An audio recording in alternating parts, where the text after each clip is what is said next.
Matthios, chapitre 2. Or Yehoshua étant né à Bethléem en Judée, au jour du roi Hérode, voici que des mages d'Orient arrivèrent à Jérusalem, en disant : Où est le roi des Juifs qui est né ? Car nous avons vu son étoile en Orient, et nous sommes venus l'adorer. Mais le roi Hérode, ayant entendu cela, fut troublé, et tout Jérusalem avec lui. Et il rassembla tous les principaux prêtres et les scribes du peuple, et s'enquit auprès d'eux du lieu où le Machia devait naître.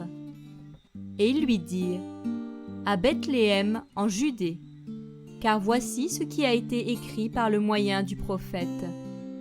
Et toi, Bethléem, terre de Yehuda, tu n'es nullement la plus petite parmi les gouverneurs de Yehuda, car de toi sortira le chef qui paîtra mon peuple d'Israël. Alors Hérode, ayant appelé secrètement les mages, s'enquit soigneusement auprès d'eux du temps où l'étoile était apparue. Et il les envoya à Bethléem en disant : Allez, et informez-vous précisément sur l'enfant. Et quand vous l'aurez trouvé, faites-le moi savoir, afin que j'aille aussi moi-même l'adorer. Et ayant entendu le roi, ils partirent. Et voici, l'étoile qu'ils avaient vue en Orient allait devant eux jusqu'à ce qu'elle vînt s'arrêter au-dessus de l'endroit où était l'enfant. Et en voyant l'étoile, ils se réjouirent d'une très grande joie. Et étant entrés dans la maison, ils virent l'enfant avec Myriam, sa mère, et, s'étant prosternés, ils l'adorèrent. Et ayant ouvert leur trésor, ils lui présentèrent des dons, de l'or, de l'arbre à encens et de la myrrhe.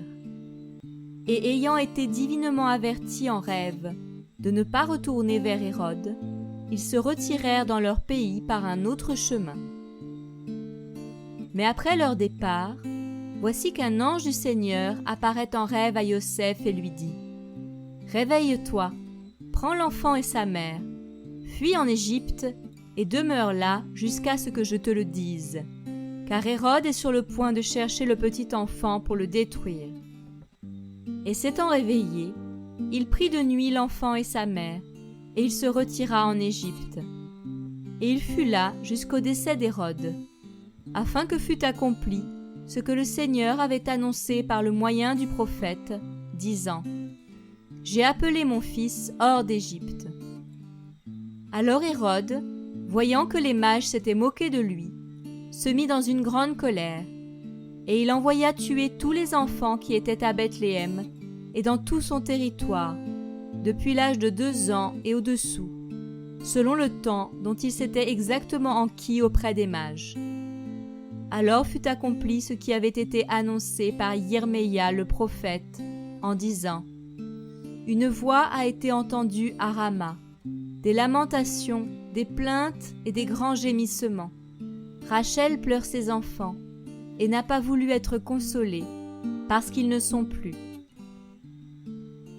Mais après la mort d'Hérode, voici, un ange du Seigneur apparaît dans un rêve à Yoseph en Égypte, disant : Réveille-toi, prends l'enfant et sa mère, et va en terre d'Israël, car ceux qui cherchaient l'âme de l'enfant sont morts. Et s'étant réveillé, il prit l'enfant et sa mère, et alla en terre d'Israël.